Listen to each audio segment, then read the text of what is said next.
Hello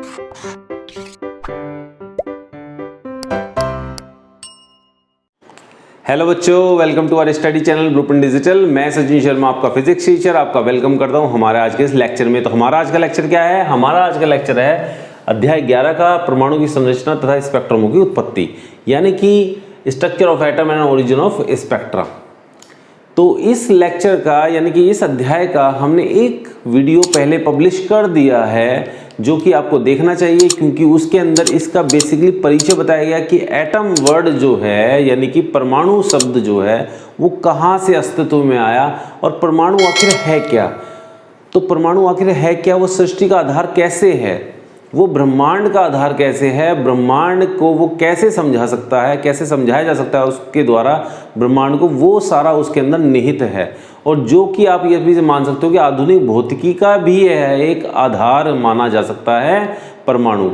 तो ये आपको कहाँ से मिलेगा? पिछले लेक्चर से मिल जाएगा, जो पिछला हमने वीडियो पब्लिश कर दिया है। तो आइए पढ़ते हैं, क्या आज पढ़ने वाले हैं? हम पढ़ने वाले हैं परमाणु की संरचना यानी कि एटॉमिक स्ट्रक्चर। तो परमाणु की संरचना क्या होती है? परमाणु हमने बता दिया परमाणु क्या होता है, किस तरह से आप उसे समझ सकते हो कि क्या चीज़ है ये। तो उसके बारे में डिटेल्ड अध्ययन विभिन्न वैज्ञानिकों ने किया, जिसमें सर्वप्रथम जो सबसे पहले लेकर आए थ्योरी अपनी, वो लेकर आए जॉन डाल्टन। जॉन डाल्टन ने सर्वप्रथम सबसे पहले इसके बारे में विश्लेषण दिया। परमाणु के बारे में सर्वप्रथम किसने कहा? सबसे पहले थ्योरी अपनी जो लेकर आए वो थे जॉन डाल्टन, और वो सन 1803 में लेकर आए। तो उन्होंने अपने विश्लेषण में क्या कहा? उनके द्वारा प्रतिपादित परमाणु सिद्धांत के आधार पर प्रत्येक पदार्थ क्या होता है? सूक्ष्म कणों का संयोजन है। ये तो हमने पिछले लेक्चर में भी आपको बताया कि पदार्थ जो है वो उसमें सूक्ष्म कण होते हैं, यानी कि पदार्थ यदि कोई है तो वो बना हुआ है किससे? सूक्ष्म कणों से बना हुआ है। और वो कणों से उन्होंने क्या कहा? उसे परमाणु कहा। तो पहले कहाँ से आया था? यूनानी दार्शनिकों से आया था, और फिर जो पहली सर्वप्रथम व्याख्या करने की प्रयास किया गया वो डाल्टन के द्वारा किया गया। जो वैज्ञानिक डाल्टन थे उनके द्वारा ये पहली बार कहा गया कि पदार्थ जो है वो सूक्ष्म कणों से बना हुआ है, और वो जो है उसे परमाणु कहा जा सकता है, यानी परमाणु उन्होंने कहा, एटम इसे कहा। इसके साथ में उन्होंने ये भी माना कि परमाणु जो है वो अविनाशी है, अविनाशी है, अविनाशी कह लीजिए, अविनाशी कह लीजिए। अविनाशी है तो इसका मतलब है कि उसका विनाश नहीं किया जा सकता, वो कण कण में है। जैसे कि कहते हैं ना भगवान, तो भगवान कहाँ है? वो कण कण में है। मतलब आप किसी को भी ले सकते हो, ईश्वर कह सकते हो। अब ईश्वर जो है वो कण कण में है, तो वही कण कण क्या है? वही कण कण परमाणु है। ठीक है, तो वो तो एक धार्मिक चीज़ हो गई, वो एक रिलीजियस हो गया। ये हमारा जो है वैज्ञानिक पद्धति के अनुसार, यानी कि हम साइंस के अकॉर्डिंग क्या कह सकते हैं? वो ये कह सकते हैं कि अविनाशी है परमाणु, यानी कि परमाणु क्या है? अविनाशी है, यानी कि इसका विनाश नहीं किया जा सकता। ये विनाश से परे है, विनाश नहीं हो सकता इसका। और साथ में क्या है? अविभाज्य है, इसको विभाजित भी नहीं किया जा सकता, क्योंकि ये सबसे सूक्ष्म है। क्या ये सबसे सूक्ष्म है? ये सबसे सूक्ष्मतम कण होता है, अविभाज्य होता है। और किसी भी भौतिक या रासायनिक विधि द्वारा परमाणु का विभाजन असंभव है, यानी कि संभव नहीं है। कैसे? क्या कि भौतिक और रासायनिक विधि द्वारा, यानी कि किसी केमिकल विधि द्वारा, केमिकल के माध्यम से इसको तोड़ा जा सकता है परमाणु को? नहीं। सबसे सूक्ष्मतम वो सूक्ष्मतम ही रहेगा। इसके अलावा वो भौतिक क्रिया से उससे भी नहीं तोड़ा जा सकता, कि भौतिक क्रिया में आप क्या समझ सकते हो कि आप जो है किसी हथौड़े या हथौड़ी या कोई किसी और सूक्ष्म उपकरण द्वारा इसको तोड़ने का प्रयास किया जा सकता है? नहीं किया जा सकता। ये असंभव है। असंभव बात इनमें शुरू में आ गई। असंभव केवल उन्हीं शब्दों के आगे लगता है जो वाकई में उसके बाद उसके साथ में कुछ भी ना किया जा सके।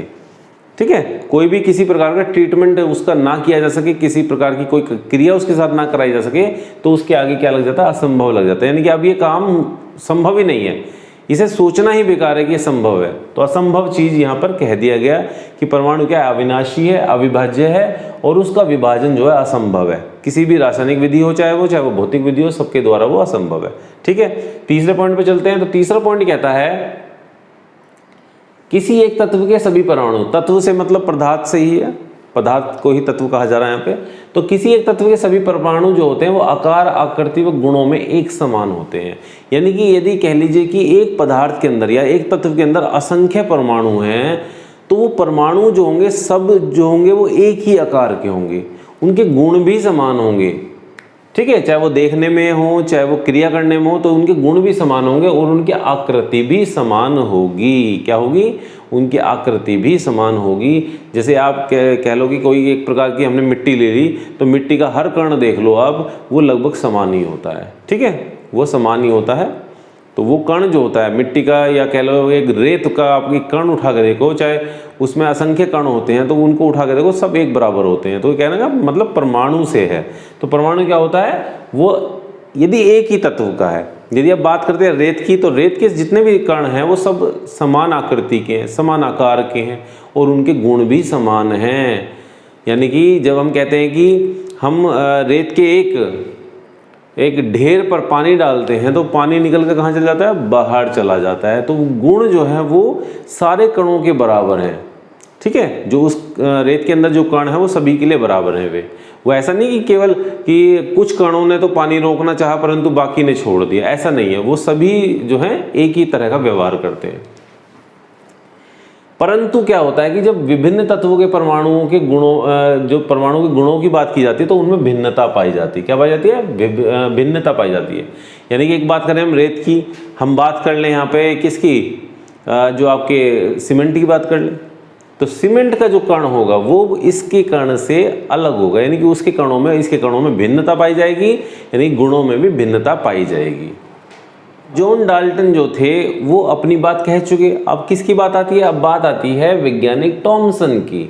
इन थॉमसन को थॉमसन भी हम कह सकते हैं, थॉमसन भी कहीं कहीं आपको लिखा मिलेगा, जैसे कुछ किताबों में थॉमसन लिखा जाता है, किसी किताब में थॉमसन लिखा जाता है, तो थॉमसन ऐसे लिखा मिलेगा आपको कहीं कहीं, तो थॉमसन ऐसा कुछ लिखा मिलता है, थॉमसन ऐसे लिखा मिलता है, ठीक है। तो कुछ किताबें थॉमसन कहते हैं, कुछ किताबें थॉमसन कहते हैं, तो कोई मतलब नहीं है, बात एक ही है, ठीक है। तो वो इसी वैज्ञानिक को कहा जा रहा है। तो सन 1897 ईस्वी में वैज्ञानिक थॉमसन ने परमाणु में ऋणावेशित इलेक्ट्रॉन की खोज की। अब बात आ जाती है यहाँ पे इलेक्ट्रॉन की। तो थॉमसन ने ही पहली बार इलेक्ट्रॉन के बारे में बताया। तो इलेक्ट्रॉन की खोज की सबसे पहले किसने की थी? सर थॉमसन ने की थी। वैज्ञानिक जो थॉमसन थे, जे थॉमसन, इन्होंने ही पहले इलेक्ट्रॉन के बारे में बताया और इसको इन्होंने ही कहा कि ये ऋणावेशित होता है। इलेक्ट्रॉन क्या होता है? ऋणावेशित होता है। उसी के दौरान, उसी समय के दौरान जब वैज्ञानिक थॉमसन ये खोज कर रहे थे, उसी दौरान जो थे बैकरल जो थे, एक नए वैज्ञानिक, जो दूसरे वैज्ञानिक थे, उन्हीं दिनों रेडियो एक्टिवता की खोज कर रहे थे। रेडियो एक्टिवता भी आपका टॉपिक आएगा जो कि मॉडर्न फिजिक्स में या आधुनिक भौतिकी में ये हम बाद में समझेंगे। ये बाद का 13-14 लगभग के आसपास के चैप्टर होगा ये। तो रेडियो एक्टिवता वहाँ समझेंगे हम इसकी। तो बैकरल भी उसी दौरान खोज कर रहे थे। किसकी? रेडियो एक्टिवता की। उसी दौरान कार्यरत थे ये भी रेडियो एक्टिवता की खोज में। तो थॉमसन ने ऋणावेशित इलेक्ट्रॉन की खोज की, वहीं बैकरल ने रेडियो एक्टिवता की खोज की और खोज करते हुए उन्होंने इलेक्ट्रॉन के अस्तित्व की भी प्रायोगिक पुष्टि की। जब वे रेडियो एक्टिवता की खोज कर रहे थे तो वहां पर उन्होंने इलेक्ट्रॉन के अस्तित्व को भी समझाया, प्रायोगिक पुष्टि कर दी इसकी। यानी प्रयोग जब वे रेडियो एक्टिवता का कर रहे थे तो उसमें इलेक्ट्रॉन की भी उन्होंने पुष्टि कर दी कि इलेक्ट्रॉन होते हैं, ठीक है। यहाँ पर थॉमसन कह ही चुके थे कि इलेक्ट्रॉन क्या होते हैं, जो होते हैं, मतलब उन्होंने पहले ही कह दिया था। और परमाणु में इलेक्ट्रॉन होते हैं और वो ऋणावेशित भी होते हैं। यानी कि परमाणु भी आ गया, उसके अंदर इलेक्ट्रॉन भी पता चल गया, परमाणु के अंदर इलेक्ट्रॉन भी होता है। अब बात करते हैं कि परमाणु के अंदर और है क्या क्या। तो बात आई फिर परमाणु की कि परमाणु तो उदासीन कण है। परमाणु तो उदासीन कण, जैसे रेत का कण आप ले लो तो उदासीन ही तो है, यदि आप कहीं रख दो तो वैसे ही पड़ा रहेगा। क्या किसी प्रभाव में आता है वो? क्या आप उसके आगे चुंबक लेके जाओ तो आता है वो आपके प्रभाव में? क्या आप उससे जो इलेक्ट्रिसिटी देने की कोशिश करो, बिजली का तार लगाओ उस पर, तो क्या वो किसी प्रकार का रिएक्ट करता है? नहीं, क्योंकि वो उदासीन है। परमाणु क्या है? वो उदासीन है, उस पर कोई प्रभाव नहीं पड़ता। क्या नहीं पड़ता? कोई प्रभाव नहीं पड़ता, क्योंकि वो उदासीन है। अतः इसमें यदि ऋणावेशित इलेक्ट्रॉन है तो ये उदासीन क्यों है? उदासीन का मतलब क्या है? ना तो इस पर धनावेश है, ना इस पर ऋणावेश है, कुछ नहीं है इसके पास में। यही तो मतलब हुआ उदासीन का। कि उदासीन का मतलब क्या हुआ? इसके पास ना तो ऋणावेश है ना धनावेश है। परंतु ये कह रहे हैं हम कि इलेक्ट्रॉन है इसके अंदर। किसके अंदर? परमाणु के अंदर इलेक्ट्रॉन है। परमाणु के अंदर ये इलेक्ट्रॉन है, ये वाला ये इलेक्ट्रॉन है। तो इलेक्ट्रॉन ऋणावेशित बता दिया परमाणु, जबकि कुछ परमाणु पर कोई चार्ज ही नहीं होता, कोई आवेश ही नहीं होता, उदासीन होता है। तो तो ऐसा कब संभव है? ऐसा संभव तब है जब इलेक्ट्रॉन के साथ साथ अंदर धनावेशित कण भी हो, धनावेश भी हो अंदर। क्या हो? धनावेश भी अंदर हो। ऐसा तभी पॉसिबल है कि इलेक्ट्रॉन यदि ऋणावेशित है तो अंदर धनावेश भी होना चाहिए। ये वहाँ से थ्योरी निकल गई कि परमाणु चूंकि उदासीन कण है, आता है इसमें ऋणावेशित इलेक्ट्रॉन की उपस्थिति तभी स्वीकार्य हो सकती है जबकि परमाणु में समान मात्रा में धनावेश भी हो। यानी कि जितने इलेक्ट्रॉन हैं परमाणु के अंदर उतने ही क्या होने चाहिए? उतने ही हमारे धनावेश होना चाहिए। अब उस धनावेश को नाम देना बाकी था, जो कि नाम देंगे बाद में जाके रदरफोर्ड लेकर आएंगे इसके लिए नाम। इसको धनावेशित को, धनावेश को किसको नाम देगा? रदरफोर्ड देंगे। तो बात करते हैं आगे। तो यहाँ बात आती है इलेक्ट्रॉन की खोज के उपरांत। जब इलेक्ट्रॉन की खोज हो गई थी तो इसके उपरांत इसका विश्लेषण करने पर यह पाया गया कि इलेक्ट्रॉन का द्रव्यमान ये होता है, me बराबर 9.1 10 की पावर माइनस के 31 किलोग्राम, और ये माइनस के 31 है, यानी किलोग्राम में बहुत छोटा ये द्रव्यमान है, बहुत छोटा, माइनस के 31। देखो -31, ठीक है। तो -31 का मतलब है बहुत छोटा द्रव्यमान है ये, और ये इलेक्ट्रॉन का द्रव्यमान है। प्रकृति में मौजूद सबसे हल्के तत्व, सबसे हल्का तत्व उस दौरान तक हाइड्रोजन कहा गया था कि हाइड्रोजन जो है सबसे हल्का तत्व है। तो सबसे हल्के तत्व से भी इसका द्रव्यमान इसका द्रव्यमान जो कम है, यानी कि इलेक्ट्रॉन का द्रव्यमान जो है, जो कि खोज के अनुसार पता चला कि ये इलेक्ट्रॉन का द्रव्यमान जो है वो ये है, और ये किसके द्रव्यमान से कम है? ये हाइड्रोजन के द्रव्यमान से भी बहुत ज़्यादा कम है। हाइड्रोजन के परमाणु की तुलना में, हाइड्रोजन का परमाणु जो है उसकी तुलना में बहुत कम है, बहुत ज़्यादा कम है। अतः परमाणु का द्रव्यमान उसमें मौजूद धनावेशित कणों में ही होना चाहिए। तो इसका मतलब परमाणु का द्रव्यमान किस में होना चाहिए? यानी परमाणु भारी हुआ इलेक्ट्रॉन से भारी हुआ। तो इलेक्ट्रॉन से जब ये भारी हुआ तो इसके अंदर कहाँ होना चाहिए द्रव्यमान? धनावेशित कणों में ही होना चाहिए। धनावेशित, जो इसके अंदर परमाणु के अंदर धनावेशित कण होंगे उनके अंदर ये द्रव्यमान होना चाहिए। थ्योरी यहाँ से विकसित हो गई। फिर बाद में आती है विसर्जन नलिका का एक प्रयोग किया गया।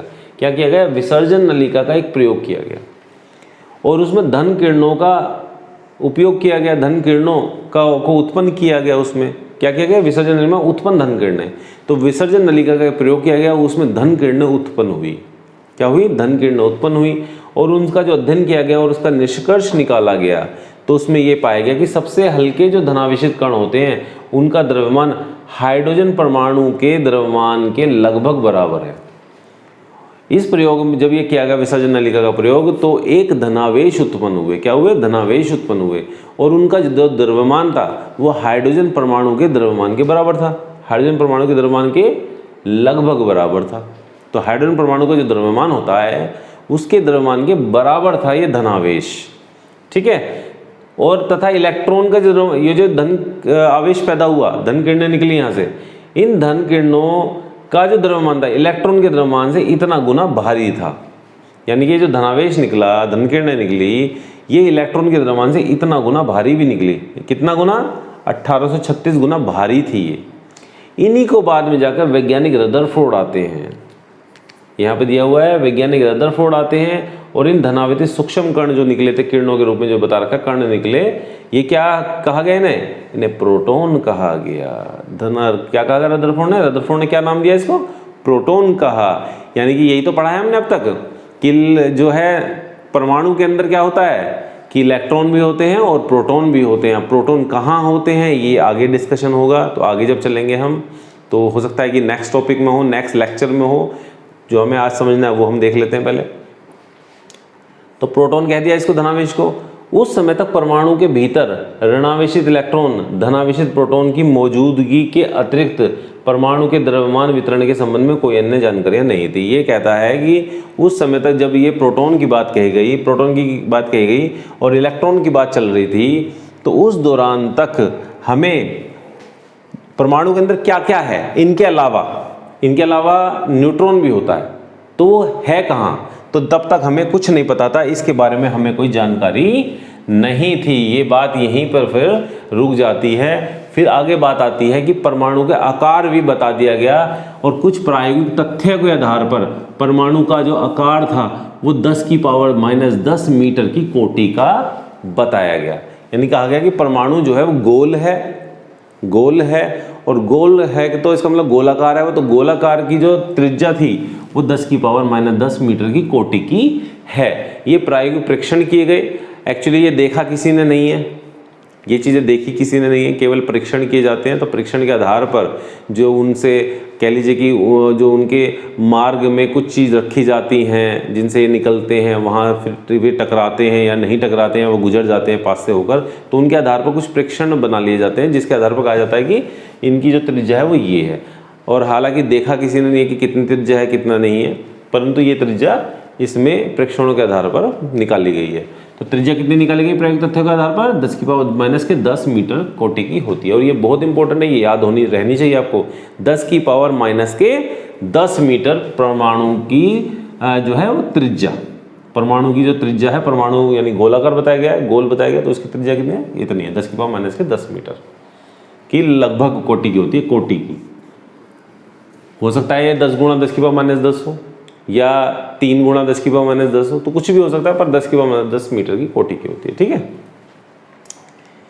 अब यहाँ पर जो हमारे टॉमसन चल रहे थे, तो टॉमसन ने अपना परमाणु मॉडल दिया। ये तो बात इन्होंने कही कि इलेक्ट्रॉन की खोज की, तो इलेक्ट्रॉन की खोज करने के साथ में उन्होंने अपना एक मॉडल तैयार किया। तो वो क्या था मॉडल?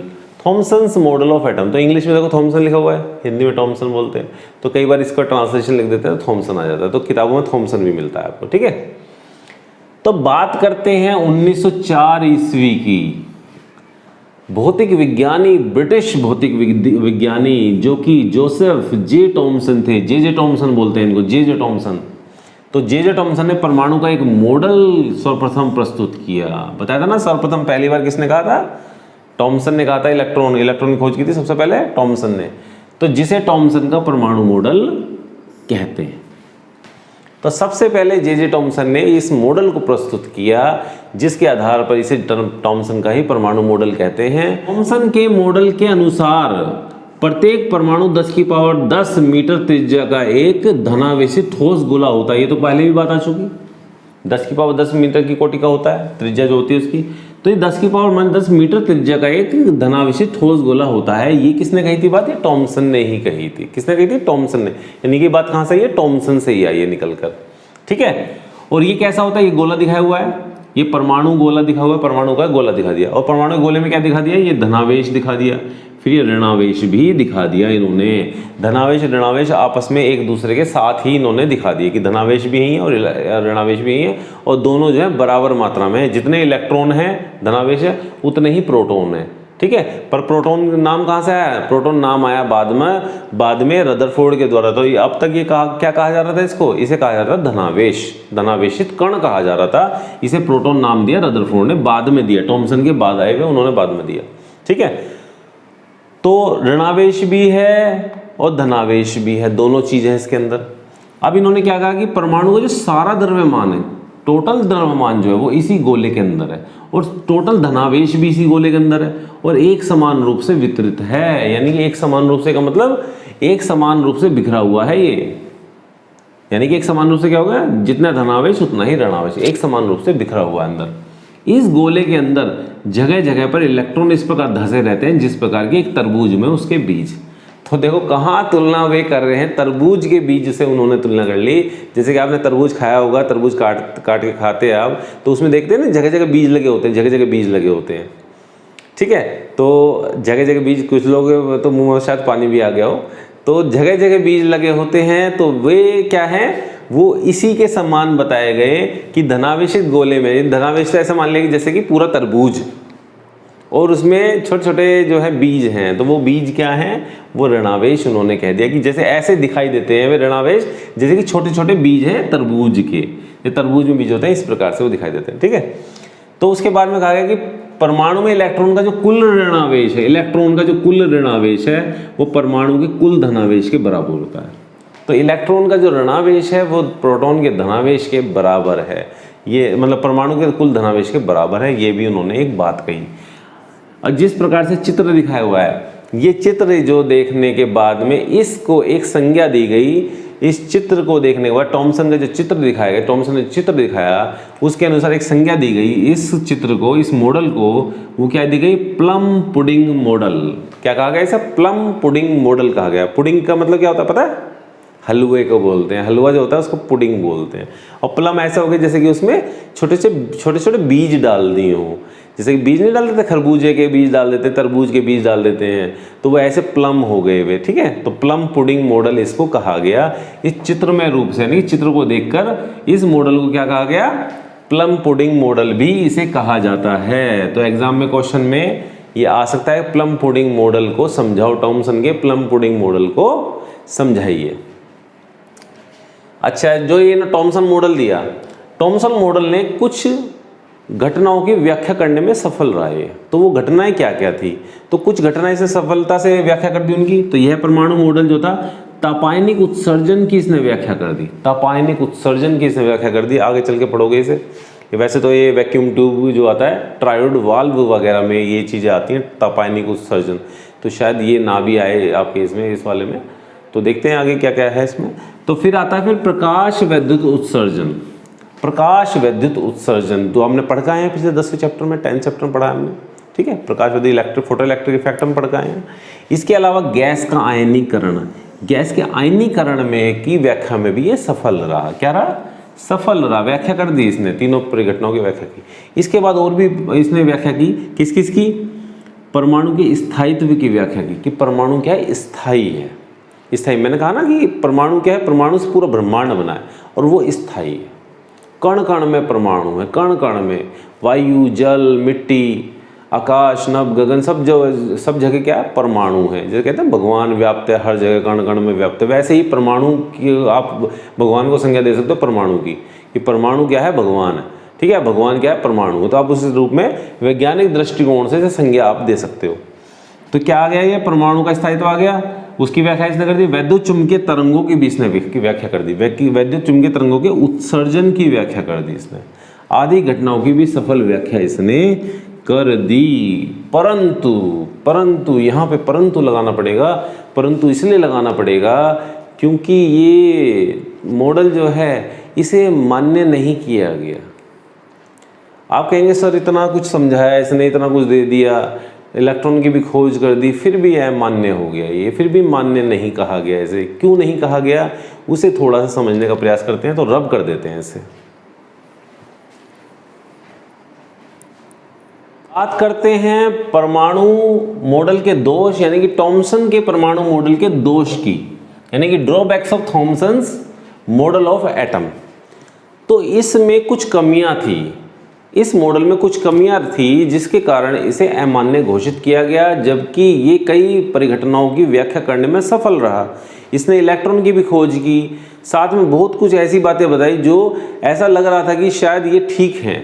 ठीक है, तो ऐसा वैज्ञानिकों के द्वारा माना जा रहा था। परंतु एक दो बातें कुछ ऐसी रही जिसकी वजह से इसे जो है नकार दिया गया और इसे अमान्य घोषित कर दिया गया। तो ऐसा किया क्यों गया, वो थोड़ा समझने का प्रयास करते हैं। तो जब ये आपका चैप्टर स्टार्ट हो रहा था, चैप्टर 11 जो है आपका, तो इसके इंट्रोडक्शन के पार्ट में मैंने एक चीज़ बताई थी आपको कि परमाणु यानी कि पदार्थ जिसमें परमाणु होते हैं, जब उसको गर्म किया जाता है तो उससे क्या निकलती हैं? विभिन्न विकिरणें निकलती हैं, विद्युत चुम्बकीय विकिरण निकलती हैं, जिसका एक स्पेक्ट्रम होता है, तरंग दैर्ध्य का स्पेक्ट्रम होता है जिसका। ठीक है, तो ये बात आई वहाँ से। अब इसमें इस मॉडल ने इस बात में कुछ चीज़ ऐड की। इसने क्या कहा कि जो परमाणु को बाह्य स्रोत से जब ऊर्जा मिलती है, कहाँ से मिलती है ऊर्जा? ऊर्जा कहाँ से मिली इसे? बाह्य स्रोत से ऊर्जा मिली, बाह्य स्रोत से ऊर्जा इसे दी गई। तो बाह्य स्रोत से ऊर्जा किसको दी जाएगी? पदार्थ को दी जाएगी। पदार्थ के अंदर परमाणु हो तो परमाणु को बाह्य स्रोत से ऊर्जा मिल गई। अब परमाणु के अंदर क्या था? परमाणु के अंदर था इलेक्ट्रॉन।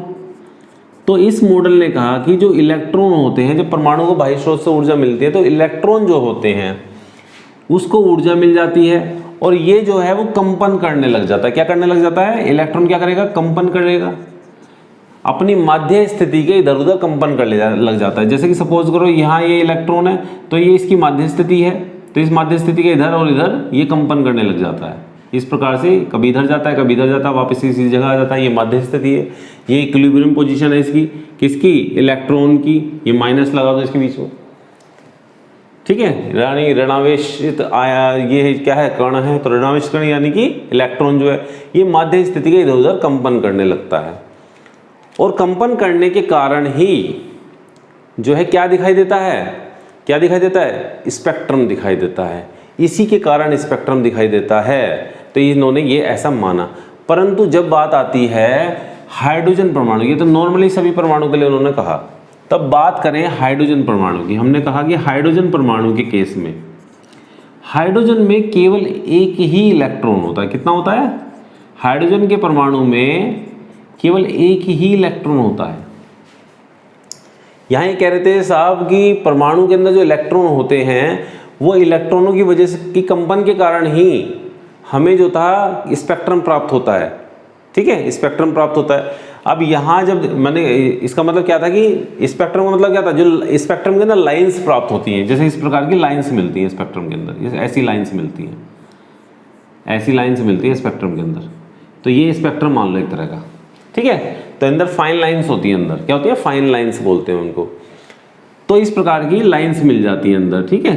तो इस प्रकार की लाइंस मिल जाती हैं, इनके अलग अलग तरंग दैर्ध्य होती हैं, इसकी अलग तरंग दैर्ध्य होगी, इसकी अलग तरंग दैर्ध्य होगी, इसकी अलग तरंग दैर्ध्य होगी। तो इस प्रकार से तरंग दैर्ध्य का एक परास होती है, एक क्रम होता है, तो वो इसके अंदर होती हैं।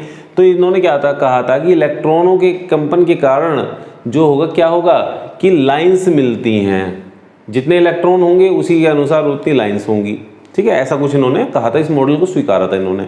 तो परंतु क्या हुआ कि हाइड्रोजन के स्पेक्ट्रम में, हाइड्रोजन परमाणु में केवल एक इलेक्ट्रॉन होता है। जब एक इलेक्ट्रॉन होता है तो हाइड्रोजन के जो स्पेक्ट्रम होगा उसमें लाइन भी एक ही होनी चाहिए, एक ही लाइन दिखाई देनी चाहिए। परंतु ऐसा नहीं होता।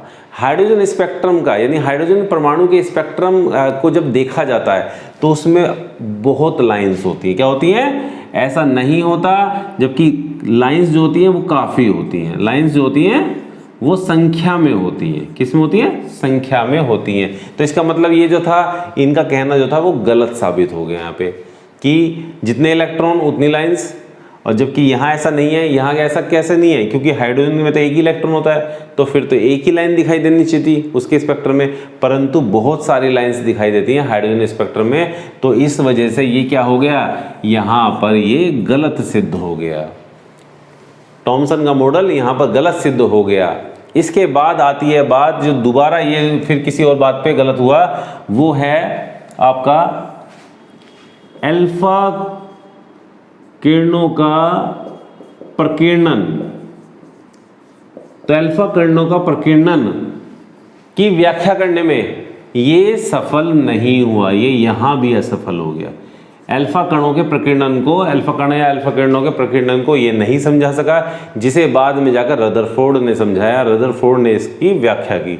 तो इस प्रकार से इसके ड्रॉबैक्स रहे कि जिसकी वजह से इसको क्या कहा गया, अमान्य करार दिया गया, या फिर मान्य नहीं किया, मान्य नहीं किया।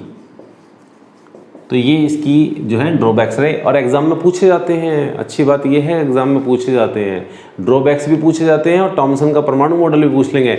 आपसे कहेंगे थॉमसन का परमाणु मॉडल बताइए और उसकी कमियों को भी बताइए, ऐसा आपसे कहा जाएगा, और आपको ये लिख के आना पड़ेगा। तो हमने अभी समझाया जब रब करने से पहले, तो वो पूरा आपको समझा के आना है, जो थॉमसन का है वो समझाने के आना है, और इसके साथ में इसकी कमियां बतानी है, ठीक है।